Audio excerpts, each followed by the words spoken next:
Good Friday morning. We are glad to have you with us this morning.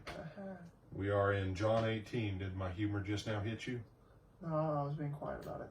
Oh, okay. But yes. Well, you should be quiet about it because it wasn't very good humor. I know, that's why I was. You're not supposed to make humor about Good Friday. Yeah. But you already did. It's your fault. Yeah. So, well, since it's my fault, then read John 18:28 through, let's go 38. All right. And they led Jesus from Caiaphas, the praetorium, and it was early morning. But they themselves did not go into the praetorium, lest they should be defiled, but that they might eat the Passover.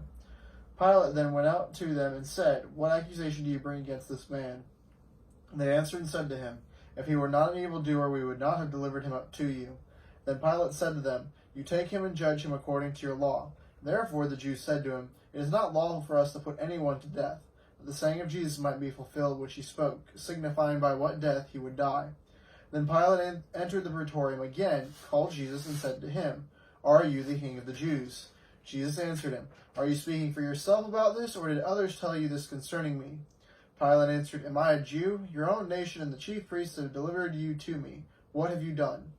Jesus answered, "My kingdom is not of this world. If my kingdom were of this world, my servants would fight, so that I should not be delivered to the Jews. But now my kingdom is not from here."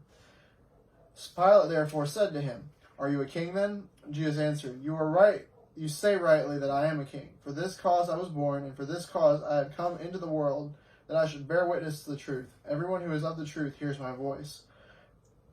Pilate said to him, "What is truth?" And when he had said this, he went out again to the Jews and said to them, "I find no fault in him at all."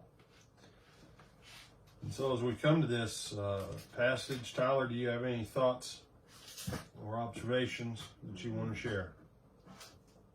Outside of Pilate trying to almost have a philosophical discussion with Jesus, not really. Okay. You know, it's an interesting thing, verse 28. They didn't want to be defiled physically by going into a place that was off limits, but they were willing to be defiled spiritually by colluding for murder. That's a little problematic. It is. It's a little problematic. These Roman swine that are beneath us will make us physically dirty. But murdering a righteous man who's one of our own race and people, that's okay. As well as throwing him off to the Romans to be the ones responsible for killing him. Yes, we can't get our own hands dirty killing. We'll get someone else to do it for us. He said, no, that's how Jesus' Friday morning began. This is arguably sometime probably around 7:30, maybe 8 at the latest. Because by 9 o'clock, he's going to be nailed to a cross. And so, what a way to start your day. If you're Pilate, this is how you start your day. With these Jews trying to get you to pass a capital judgment on a guy that you know is innocent. You say, well, but Pilate didn't have to. Hey, we already talked about Pilate a couple of weeks ago on Sunday. That dude had some problems.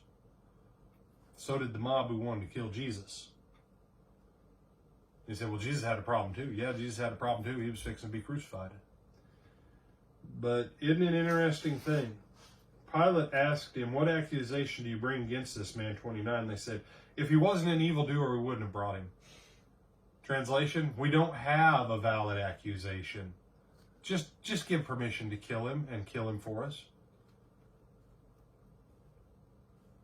You know, in this scenario, any one of us can be any one of these people.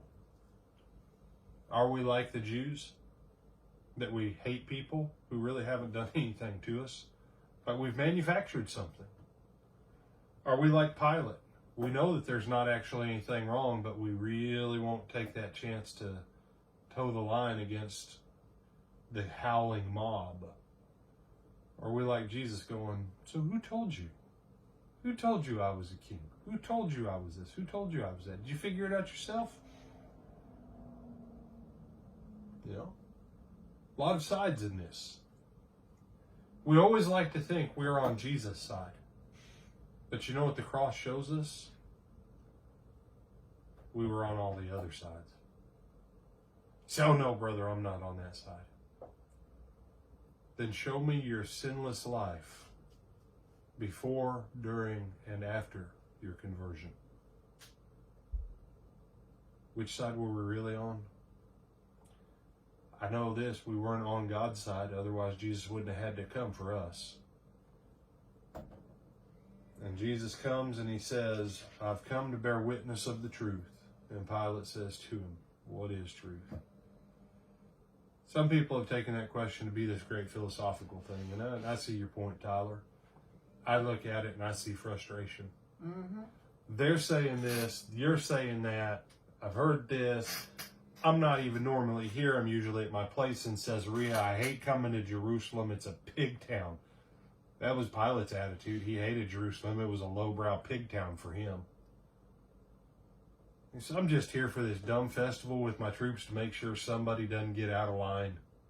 I want to go back to my place in Caesarea and chill. What is truth?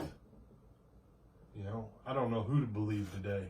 And I got my wife coming out telling me she's got dreams about you, bothering her, and